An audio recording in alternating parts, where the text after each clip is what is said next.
is Gaurav Bhamre. I'm from the Autodesk Data Exchange team. Our team has just launched the Civil 3D Cloud Connector in public beta, and I'm here to provide a quick demo on how the connector works in the real life.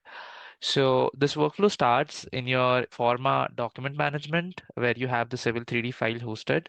So you can simply open the Civil 3D file on your Forma document management and navigate to the 3D view. The data exchange option is available only inside the 3D view. So once you open a 3D view, you can see the data exchange option appears in the options pane on your left. You can click on the data exchange option, and then that provides you all the filters available for data exchange, which gives you granular control on your exchange.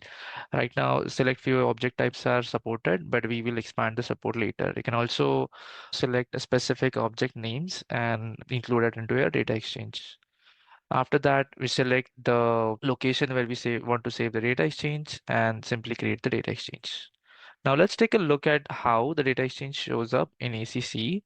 As you can see, all the objects that we have filtered out from Civil 3D file are now part of data exchange. The hierarchy of the object is also preserved. And at the same time, you can also see all the properties are also available for those object types. Right now, we have specific properties supported, but we will also expand that support as we graduate from public beta. Now, let's take a look at how this exchange loads up in Revit. And before you load this exchange in Revit, you will need to do prior setup in your Revit to have the Revit file in the same geolocated space as your Civil 3D file. We have a separate video by our Civil 3D expert Carlos Acuzzi on this specific workflow, and we also have it included in our documentation. Please take a look at that to align your Civil 3D and Revit projects. Once the project is aligned, now we can go to Data Exchange Revit connector and navigate to the specific exchange that we just created. And we load the exchange using the shared coordinates option. What this does is basically uses the shared coordinates from Revit and the Civil 3D and aligns your exchange in the right place. As mentioned again, please take a look at the dedicated documentation for this workflow. Now the exchange is loaded, and as you can see, the corridor sits in the exact location where we expect it to be.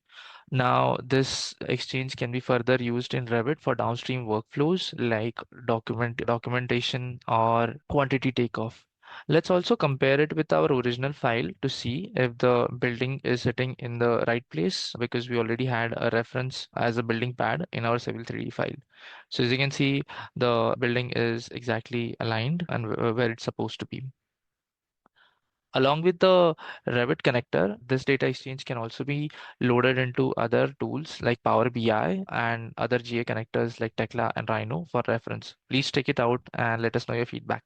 Thank you.